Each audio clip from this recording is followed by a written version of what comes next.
La partie de croquet de Manet. En cette année 1873, Manet vient de connaître son premier succès au salon depuis 1861 avec le Bomboc, qui a beaucoup plu au public et à la critique, même si ses amis regrettent que le peintre ait sacrifié à la tradition. Rentré de son séjour estival dans le Nord, il se permet un moment de délassement. Dans le jardin du peintre Alfred Stevens, rue des Martyrs, il brosse une scène entre amis qui jouent au croquet. Le jardin est vaste et sert de prétexte à ce ravissant tableau de plein air.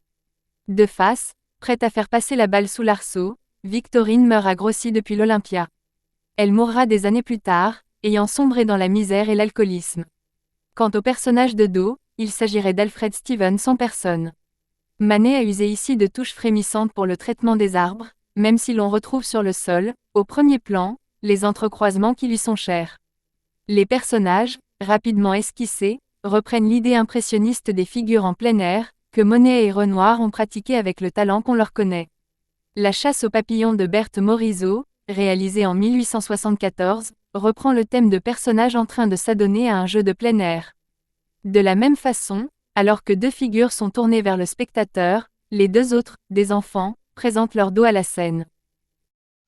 Il existe un autre tableau intitulé également La partie de croquet, que Manet avait réalisé 2 ans plus tôt, lors d'un séjour à Boulogne-sur-Mer.